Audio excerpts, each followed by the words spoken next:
Corée du Sud, c'est le pays le plus connecté au monde. Dans la rue ou ici dans le métro, les gens sont connectés à Internet en permanence. C'est aussi le pays des grandes entreprises de l'électronique, des groupes comme LG ou Samsung. Samsung est le numéro 1 mondial des technologies. À lui seul, le groupe génère plus de bénéfices qu'Apple, Google et Microsoft réunis. Pour la première fois, les dirigeants de l'entreprise ont accepté d'ouvrir leurs portes à une équipe de télévision occidentale. C'est un voyage absolument sidérant, vous allez le voir, au cœur du miracle économique sud-coréen. Le reportage est signé Loïc Delamornay et Jean-François Monnier.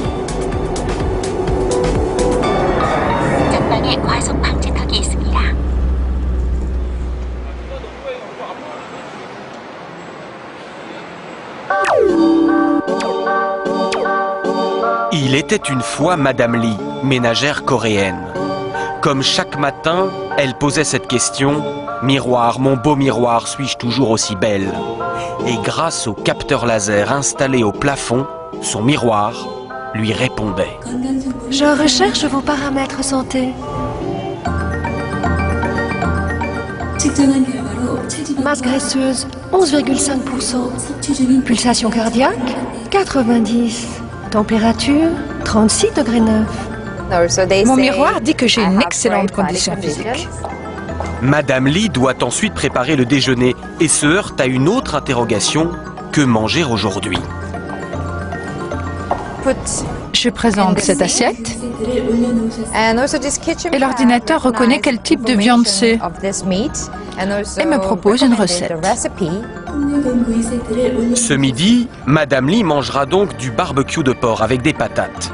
Problème, l'ordinateur du réfrigérateur indique qu'il ne reste plus assez de pommes de terre dans le bac à légumes. La mère de famille commande immédiatement un nouveau paquet qui lui sera livré. Elle paie en ligne grâce à un système de reconnaissance faciale.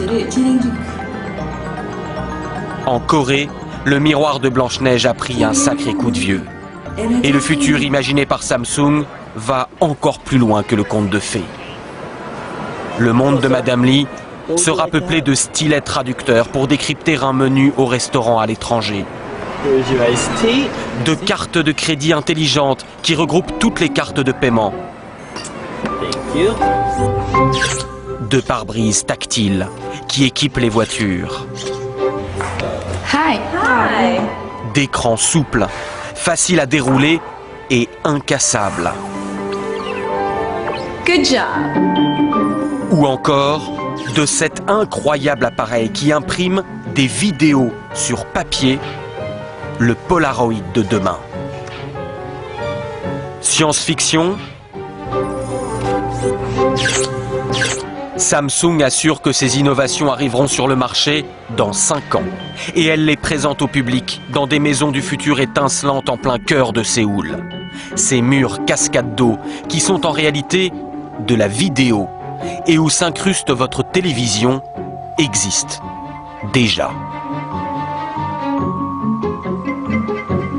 La marque a les moyens de ses ambitions et fait la fierté de toute une nation. Avec Samsung, demain sera coréen. C'est depuis l'enfance que tous les Coréens, mais absolument tous, savent que Samsung est la meilleure entreprise du pays. Pourquoi est-ce que tout le monde rêve d'y entrer? Parce que Samsung est parti de rien, dans un tout petit pays qui est la Corée. Et c'est devenu depuis la première entreprise high-tech du monde. Tous les gens voient dans Samsung le miracle économique coréen. Il a fallu presque 6 mois de négociations pour prendre la direction de Suwon, à 1 heure de route de la capitale. Soudain, surgit un long mur, une enceinte qui court sur des kilomètres et protège une ville dans la ville. Bienvenue à Digital City.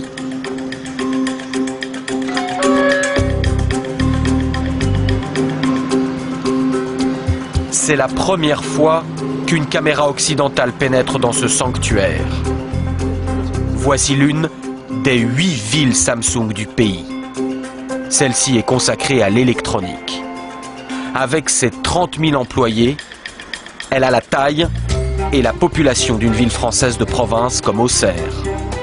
Avec ses banques, son hôpital et sa clinique dentaire. Avec ses stades, ses bars et ses restaurants. Pour fouler ces trottoirs, il faut être un membre de la famille Samsung. Et cette famille a beau compter 250 000 employés dans le monde, elle n'a qu'un seul esprit de corps. C'est ce qu'a découvert un jeune franco-belge tout juste recruté qui s'est fondu dans le moule coréen. Vous parlez coréen? Oui, bien sûr. Ah oui? Depuis quand? Je suis en Corée depuis 2 ans. On entre dans l'entreprise comme on entre en religion. Le jeune novice a expérimenté la méthode Samsung juste après l'embauche. Pendant 3 semaines, en fait, on va dans un centre d'entraînement fermé, c'est-à-dire qu'on ne peut pas sortir, en fait. Donc week-end, jours fériés compris, on reste là. C'est assez chargé, les cours commencent à 7h30 du matin jusqu'à 9h du soir, plus des travaux de groupe le soir, la nuit, ce qui fait que sur 3 semaines, on dort en moyenne 3-4 heures par nuit. Mais après ces efforts, voici la récompense suprême. Les 5000 jeunes embauchés chaque année se retrouvent pour une gigantesque cérémonie d'intronisation. C'est l'exaltation du collectif et l'adoubement final de l'entreprise sous le slogan géant « Fiers d'être des Samsung ».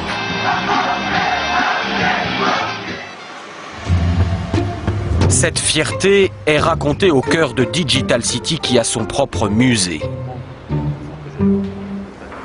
Les Digitaliens, comme ils s'appellent, vouent un véritable culte au fondateur de Samsung, Byung-Chul Lee.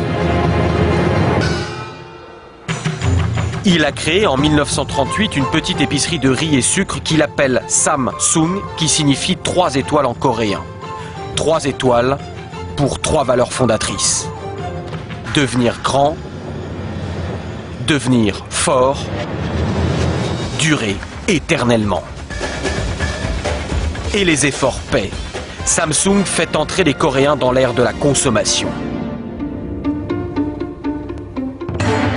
Ces publicités sont des promesses de foi. Samsung va conquérir le monde avec ses produits bon marché. Mais ce n'était pas encore assez pour satisfaire l'ambition de ses dirigeants à la poigne de fer. En 1995, notre président offrit des téléphones portables à ses amis et à sa famille. Mais certains d'entre eux avaient des petits défauts. Le président décida alors de brûler toute la production de 150 000 téléphones devant les employés. Toutes leurs heures de travail sont parties en fumée, les ouvriers pleuraient. Mais le président voulait nous donner un électrochoc. Et depuis, nous faisons de la qualité. Sa force de frappe, Samsung la doit à son armée de 40 000 chercheurs maison. C'est 3 fois plus de scientifiques que tout le CNRS français. Derrière ces façades se cachent des centres de recherche parmi les plus secrets du monde. Inimaginable que notre caméra y pénètre, les enjeux industriels se chiffrent en dizaines de milliards d'euros. Pas question que nous filmions un schéma qui pourrait être décortiqué par un concurrent. Nous n'aurons d'autre aperçu que ces quelques images fournies au compte-gouttes par l'entreprise. C'est la raison pour laquelle, s'il est difficile d'entrer à Digital City, il est encore plus dur d'en sortir. Le soir, chaque voiture est minutieusement fouillée.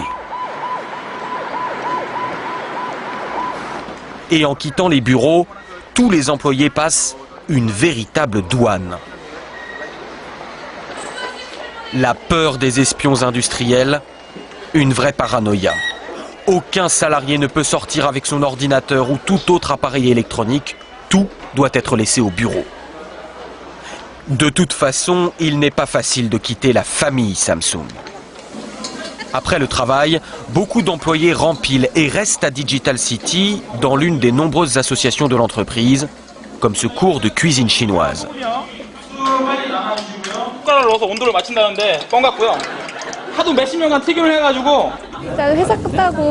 C'est vrai que je pourrais rentrer à la maison et voir un peu plus ma famille. Mais là, ça me permet de rester un peu plus longtemps avec mes collègues. Du matin jusqu'au soir, ces salariés motivés ne se voient pas vivre loin de la sphère de l'entreprise. Je travaille de 9h à 18h. Après, je fais des activités comme ce cours de cuisine. Puis je retourne travailler un peu à mon bureau jusqu'à 21h environ. Après, je rentre chez moi, je retrouve ma femme et mes enfants, et une fois qu'ils sont couchés, je retravaille pour mon autre association Samsung, un club de construction de robots, jusqu'à 2h du matin. Est-il concevable d'échapper à l'emprise de l'entreprise? Car quand on travaille et se divertit chez Samsung, il est tout naturel qu'on habite chez Samsung. Voici un complexe Raimian. Un acronyme qui signifie futur, beauté, confort. Ces luxueux lotissements Samsung sont disséminés partout dans le pays. Ils sont ouverts aux salariés du groupe et à tous ceux qui ont les moyens. Les résidents sont choyés, déplacements en véhicules électriques, services à profusion, les enfants ont même leurs propres écoles, construites par Samsung bien sûr. Seul en torse au contrôle de la marque, les professeurs dépendent tout de même de l'éducation nationale. Nous avons rendez-vous chez la famille Nam. Ce couple de cadres avec 2 enfants a acheté ce 120 mètres carrés 700 000 €. Tout l'appartement est équipé en domotique et la technologie est telle que parfois les parents doivent appeler leur fils à la rescousse. Vas-y, Johnny, toi qui connais bien l'écran du frigo.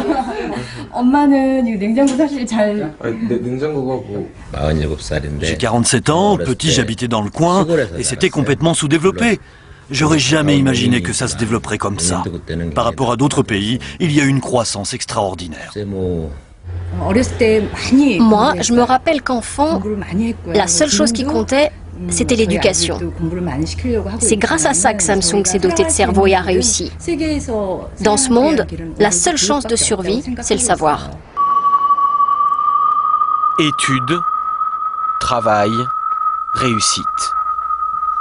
On dort peu en Corée. Et le pays du matin calme n'a jamais aussi mal porté son nom.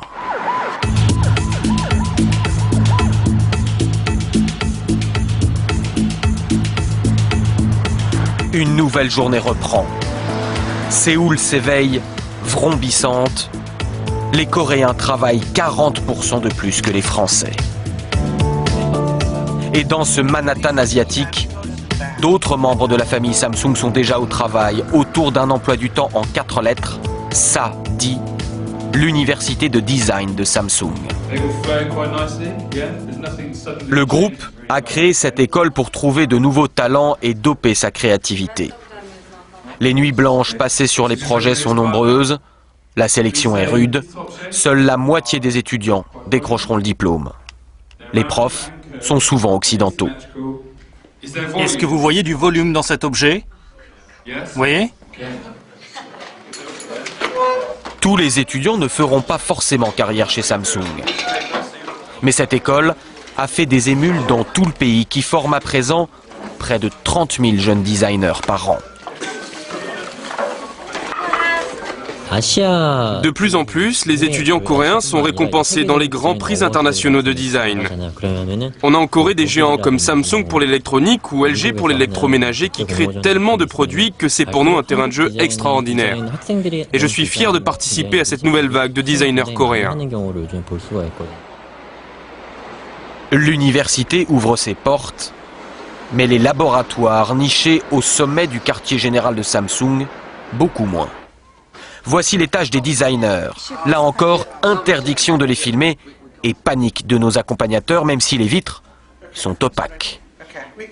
Car le design est devenu un enjeu stratégique majeur. Et tous les cadres dirigeants se rappellent ce jour de la fin des années 90 où le redoutable président, toujours lui, leur a asséné un second choc de culture.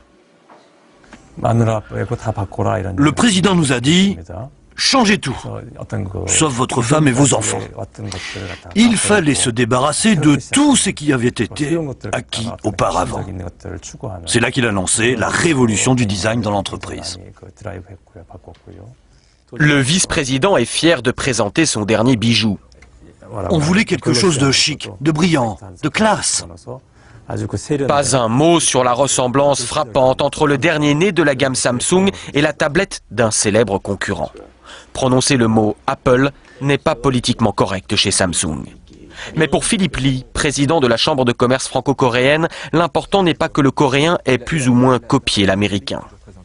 Samsung avait complètement mésestimé l'importance des smartphones. Il y a quelques mois, panique à bord. Donc il a fallu mettre en place un plan de réaction par rapport à ça. Mais le plan, il est sorti au bout de quelques mois. C'est-à-dire que le groupe a été capable, en quelques mois, de concevoir un produit qui n'est pas un produit révolutionnaire, puisqu'il est très similaire à celui de l'iPhone, mais à développer ce produit et à le commercialiser avec succès et dans le monde entier.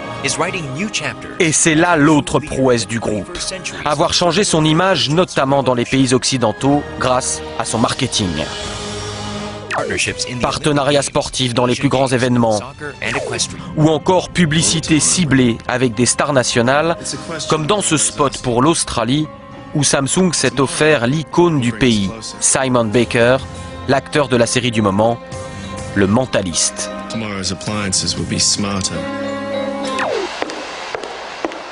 Celle qui remplit vos écrans publicitaires et joue avec vos désirs de consommation, c'est elle, la vice-présidente Young-hee, grande prêtresse du marketing. Passée par New York, Londres et Paris, ancienne de L'Oréal, elle vient de lancer la dernière étape de son plan. Jusqu'ici, on adaptait notre stratégie publicitaire en fonction des pays, un acteur australien pour l'Australie, etc. Mais c'est fini, désormais on va unifier la communication. Tous nos produits auront le même style, les mêmes noms, les mêmes visages, car ce sont des produits universels. Samsung est devenue une marque monde. Une marque monde qui attire désormais les talents étrangers. Mathieu, apothicaire, est né en France. Il est belge. Il a fait ses études à Cambridge et est diplômé du prestigieux MIT de Boston. Le monde s'offrait à lui, il a choisi la Corée, au grand étonnement de ses amis. Au début, il s'interroge un peu sur pourquoi est-ce que je voudrais partir en Corée alors que je pourrais trouver un emploi à New York ou un emploi à Paris ou à Los Angeles. Et après environ 2 minutes et demie de discussion, ils se rendent compte très vite que c'est une opportunité énorme. Samsung prise ses profils occidentaux. Mathieu, apothicaire, fait partie d'un service spécial, les consultants internes. Sa mission est d'aller régler les problèmes dans toutes les branches du groupe avec son regard neuf d'Européen, ce qui ne l'empêche pas d'être bluffé par son pays d'accueil. Mon professeur de macroéconomie disait toujours que pour devenir un pays développé, il fallait exactement 100 ans. Il y a deux exceptions à la règle, au XXe siècle, la Corée et Israël. Samsung est le reflet de cette croissance exceptionnelle. C'est même son moteur. Car tout ce qu'il vous a été donné à voir n'est qu'une partie de l'iceberg. Et à côté de la tour de Samsung Electronics se dresse celle de Samsung Assurance et celle de Samsung Construction. On appelle cela un chaebol, un conglomérat en coréen. Et en la matière, le pays a construit les empires industriels les plus puissants du monde. Samsung représente 1/5 de l'économie de la Corée. Car sur les mers du globe, on bat aussi pavillon Samsung. Ces chantiers ont œuvré pour hisser la Corée au 2e rang mondial dans la construction navale. Le groupe est aussi un géant du BTP, tant en Corée qu'à l'étranger. La plus haute tour du monde, à Dubaï, est une tour Samsung. Elle affiche, sur 800 mètres de haut, la suprématie du groupe. Scientifique de pointe et BTP, il n'en fallait pas plus pour que Samsung s'intéresse à l'atome. Associé à l'EDF sud-coréen, le groupe construit ses propres centrales nucléaires et l'an dernier, ses ingénieurs ont fêté un joyeux événement aux dépens de la France. Ils ont soufflé à Areva la construction de 4 réacteurs aux Émirats arabes unis. Je pense qu'en France, on ne se rend pas compte de la vitesse d'évolution, du fait qu'effectivement la Corée s'est devenu un pays concurrent de la France, ou en tout cas au même niveau, ou quasiment au même niveau que la France dans beaucoup de domaines. Gare de Séoul. Ce train vous semble familier, normal, c'est le TGV que les Coréens ont acheté à la France en 1994. Il ne leur a pas fallu 15 ans pour construire le leur. Voici le KTX. Il a été conçu par un autre géant coréen, le groupe Hyundai. Et il affronte désormais son grand frère sur les appels d'offres internationaux au Brésil ou en Californie.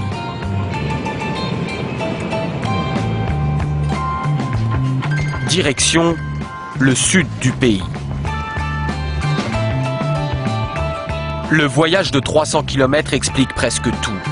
Devant ces plaines mornes et sans aucune ressource naturelle, la Corée n'avait pas d'autre choix que de se surpasser en misant tout sur l'exportation. Voici Busan, deuxième ville du pays. Son port et ses dizaines de milliers de voitures Samsung Motors prêtes à l'embarquement. Mais ici, plutôt que combattre le rouleau compresseur coréen, la France a choisi de s'allier avec lui. Samsung Motors a été racheté en grande partie par Renault. Le Français construit ici des voitures pour les 3 marques du groupe: Renault, Samsung Motors et Nissan. Le constructeur dispose même d'un technocentre en Corée, où les prototypes sont conçus et les voitures testées. Après la France et l'Allemagne, la Corée est le 3e marché de Renault. Et désormais, quand la marque aux losanges lance une nouvelle berline, elle ne l'inaugure plus dans son pays natal, mais ici, en Corée. Notre voiture la plus vendue, c'est ce qu'on appelle la SM5. Qui sera commercialisée prochainement sous le nom de Latitude en Europe. Autrefois, on aurait pu dire je conçois la voiture pour les marchés européens, puis après je vois si je peux la vendre dans les autres marchés. Maintenant, on est dans une autre démarche. Quand les volumes sont presque plus importants hors d'Europe qu'en Europe, il faut concevoir la voiture d'abord pour ces marchés-là. Toute la Corée est donc occupée par Samsung. Toute, non. Une petite marque résiste encore et toujours à l'Empire. Et à Séoul, Astérix s'appelle Apple. Plus exactement Frisbee, car la marque à la pomme n'a pas encore suffisamment de poids pour ouvrir ses fameux magasins Apple Store. Ce n'est pas évident pour nous. Les gens ne connaissent pas encore bien la marque. C'est difficile de s'attaquer au marché coréen, mais la curiosité commence à payer. L'État coréen ne fait pas de cadeaux à l'Américain. Pour des problèmes de service après-vente, l'un des hauts dirigeants d'Apple a été convoqué pour s'expliquer devant l'Assemblée nationale. Et même si Apple remporte un succès, ce sera quand même une victoire Samsung.